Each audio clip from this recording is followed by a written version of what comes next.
Un saludo a todos los jóvenes, los adolescentes, la iglesia en general y también a nuestros amigos que en este momento se conectan para poder escuchar la poderosa palabra de Dios. El Evangelio, vamos a leer la palabra de Dios en el Evangelio de Mateo, capítulo 28, del versículo 18 al 20. Dice así la poderosa palabra de Dios. Y Jesús se acercó y les habló diciendo: Toda potestad me es dada en el cielo y en la tierra. Por tanto, id y haced discípulos a todas las naciones, bautizándolos en el nombre del Padre y del Hijo y del Espíritu Santo, enseñándoles que guarden todas las cosas que os he mandado, y he aquí yo estoy con vosotros todos los días hasta el fin del mundo. Amén.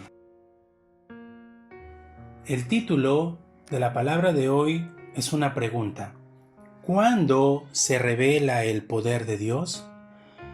El poder de Dios se revela cuando tú y yo recordamos quiénes somos, cuando tú recuerdas quién eres y también cuando recuerdas quién es Jesucristo para ti. Si tú recuerdas muy bien esto, vas a poder experimentar el poder de Dios en tu vida. Y vas a poder disfrutar también de las bendiciones. Cuando tú sepas de dónde vienes, qué tienes que hacer y hacia dónde vas, podrás recibir el poder revelándose en tu vida. Punto número 1 del desarrollo. Ten en mente 7 cosas. Primero, el hombre original. Génesis capítulo 1, versículo 27. Tú y yo hemos sido creados a la imagen de Dios, en comunión, para poder tener una buena comunión con Dios. Segundo, el estado de muerte. Génesis capítulo 3, versículo del 1 al 10. Satanás oscureció esta imagen que el hombre recibió cuando fue creado por Dios y cayó en el estado de muerte. Tercero, fracaso, muerte y sufrimiento. Génesis capítulo 3 del 11 al 20 dice la Biblia que el fracaso, la maldición y los desastres vienen continuamente sin cesar, uno detrás del otro. Esto sucede porque el hombre ha muerto espiritualmente. Punto cuarto. Transeúnte en este mundo.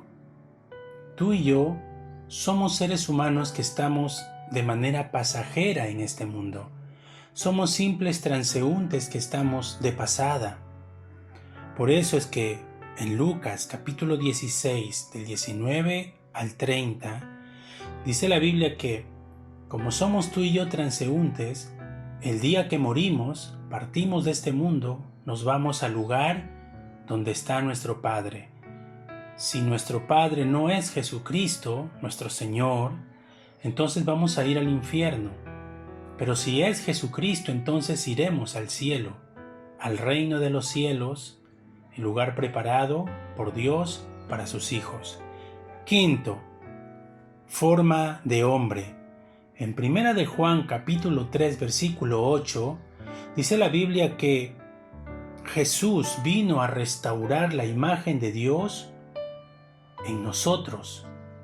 Eso fue la razón que lo motivó a dejarlo todo en la cruz, todo en el reino de los cielos, dejando su deidad, dejando su reino, dejando su poderío, dejando todo lo que tenía, con el único propósito de restaurar la imagen que tú y yo habíamos perdido en el huerto del Edén.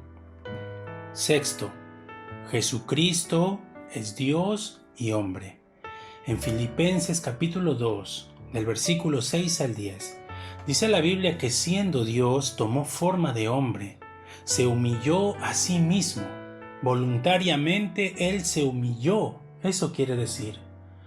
Él lo entregó todo, siendo obediente hasta la muerte de cruz. Nuestro Señor Jesucristo no es solo un hombre, es Dios mismo que tomó forma de hombre, siendo Dios, se humilló para que tú y yo tuviésemos esa oportunidad de recibir la salvación y de poder ver cómo Dios restaura la imagen que hemos perdido. Séptimo, aceptación. En Mateo capítulo 11, versículo 28, cuando tú y yo venimos a Cristo, lo recibimos como nuestro Señor y Salvador, dice la Biblia que todos tus problemas se solucionan en ese momento que haces la aceptación de Jesucristo. Porque Jesucristo es la vida misma.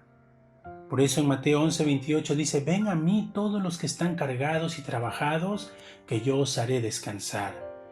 Solo los que han aceptado a Cristo pueden tener descanso, pueden tener paz en su corazón.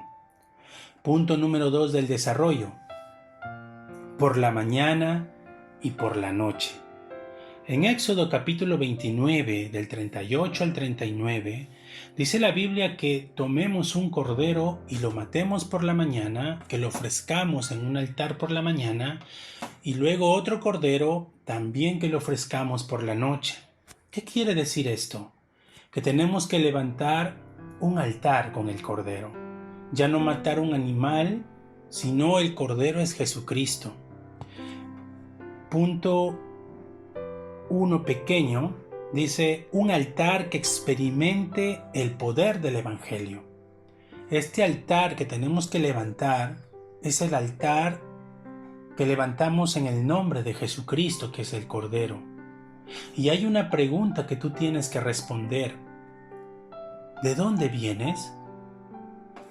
Esta pregunta tiene que encontrar respuesta dentro del altar del Cordero. Tú y yo hemos venido de una vida vacía. Tú y yo hemos venido de una vida de soledad.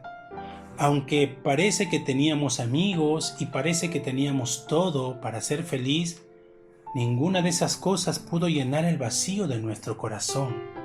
Por eso es que tú y yo hemos venido de estar huérfanos, viviendo solos espiritualmente. Nada en el mundo ha podido llenar tu corazón, ni lo llenará tampoco. Tú y yo hemos venido de la maldición, hemos venido del sufrimiento y de ser esclavos bajo la opresión de Satanás. Pero la sangre del Cordero nos lavó y solucionó todos estos problemas. Si oramos levantando este altar y respondemos la pregunta ¿de dónde vienes?, podrás encontrar en el Cordero la gracia, la paz y podrás llenarte del poder para experimentar el Evangelio. También tenemos que levantar un altar que experimente el poder de la liberación.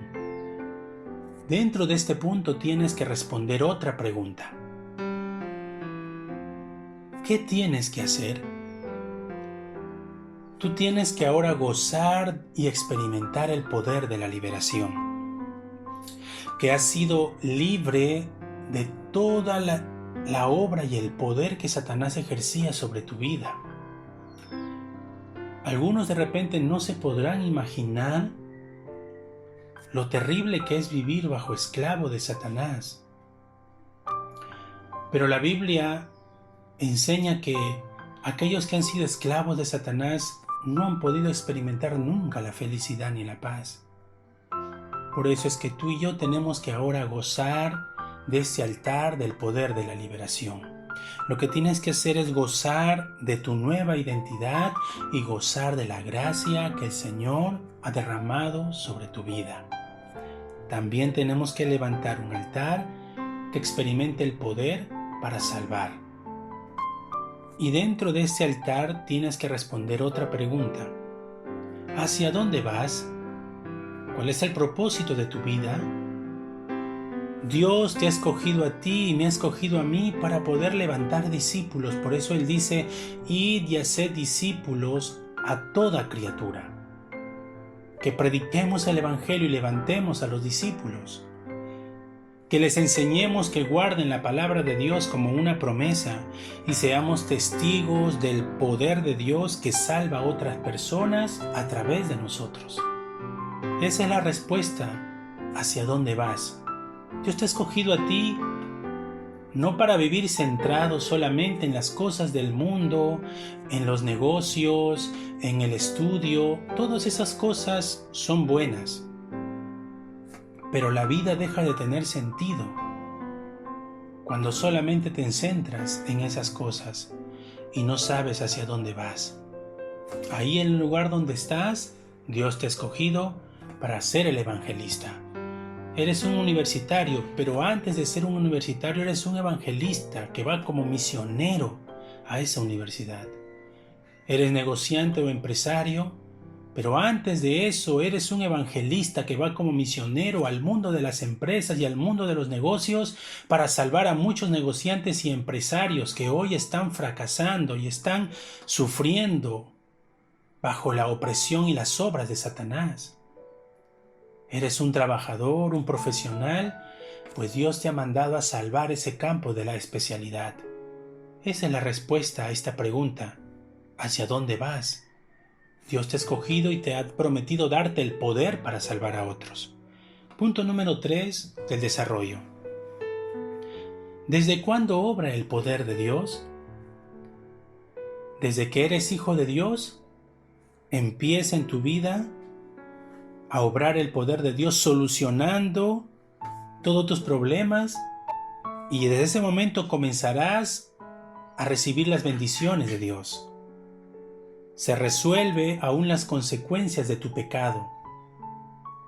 Dios, a través de su Espíritu Santo, obrará en tu vida, y aunque antes de conocer a Cristo te hayas equivocado muchas veces y hayas tenido muchas consecuencias, el cual estás sufriendo y padeciendo, Dios en el horario correcto empezará a obrar y a solucionar cada una de esas consecuencias de tu pecado. Cuando descubres el plan de Dios, en medio de tu dificultad, ahí también se manifiesta. Empezarás a ser lleno del poder de Dios. Encontrar el plan de Dios. ¿Cuál será el plan de Dios? El plan de Dios es que tú y yo vivimos solo por el Evangelio y para la evangelización. Nuestro punto principal es saber que el plan de Dios en medio de cualquier circunstancia es que tú y yo nos aferremos al Evangelio y seamos estas personas con la evidencia personal. Y segundo, es que podamos ser esos evangelistas. Ese plan de Dios nos quiere levantar como esos obreros y evangelistas preciosos que dan a conocer el Evangelio. También el poder de Dios se manifiesta cuando buscas encontrar el deseo de Dios ahí en el lugar donde tú estás o en la situación que estás atravesando. ¿Cuál será el deseo de Dios? Te quejarás tal vez y dirás: ¿por qué Dios me permitió nacer en esta familia, vivir en esta casa, tener estos padres, tener este trabajo? Y todo lo conectas a lo físico y vives quejándote toda tu vida. Ahora que eres un hijo de Dios, tienes que encontrar el deseo de Dios para tu vida. Y aunque tus padres no te hayan dejado una gran herencia o una gran riqueza cuando partieron de este mundo, o aunque los tengas, no tienes un respaldo económico, si no lo tienes, es porque Dios sabe que no lo necesitas y que solo necesitas encontrar el deseo de Dios en medio de esa situación. Aferrarte al Evangelio. El Señor te dará la victoria y verás el poder de Dios en tu vida. Y verás cómo el poder de Dios se manifiesta en tu vida cuando Cristo sea todo para ti. En ese momento tendrás la victoria. Vivir o morir ya no es importante. Si muero o vivo, de Cristo somos. Dejará de ser un problema cuando Cristo es el centro de nuestra vida, vivir o morir. Si vivimos, para Él vivimos. Y si morimos, para Él también morimos. Pablo dijo: el vivir es Cristo y el morir es ganancia. Es por eso que el Hijo de Dios, que sabe quién es Jesucristo y sabe su identidad, no tiene temor. Se aferra al Evangelio y recibe la guía de Dios en medio de su situación. Encuentra el deseo de Dios en tu vida. Al igual que Job, en medio de su dificultad, pudo entregarlo todo a Dios. y ahí encontró las más grandes respuestas. Como conclusión, la aceptación va a traer grandes obras a tu vida. Aceptar a Cristo como tu Señor y Salvador levantará grandes obras. Muchos dirán, ¿solo aceptando a Cristo se solucionan mis problemas? Así es, solo creyendo en Cristo Jesús podrás estar seguro en medio de cualquier circunstancia.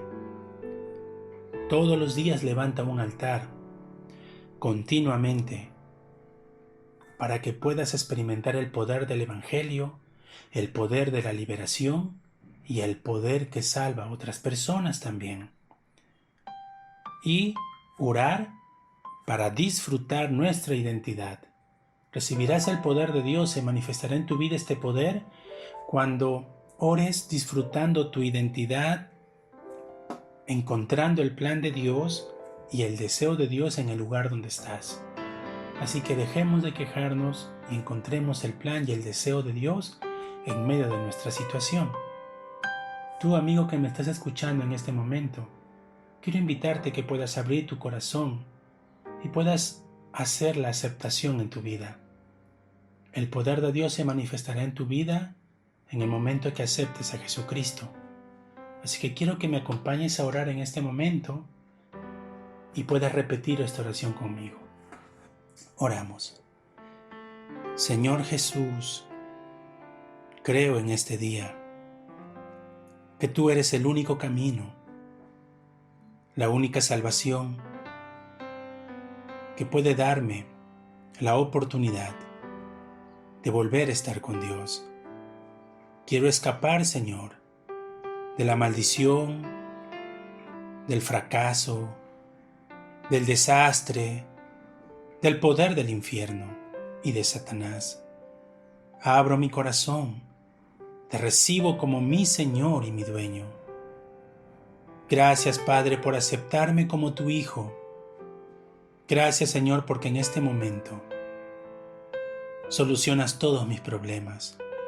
Que tu poder se manifieste en mi vida. Ayúdame a encontrar tu plan y tu deseo en medio de cualquier situación y en el lugar donde estoy. Gracias, amado Dios, por este momento. Y en el nombre de Jesucristo, oro.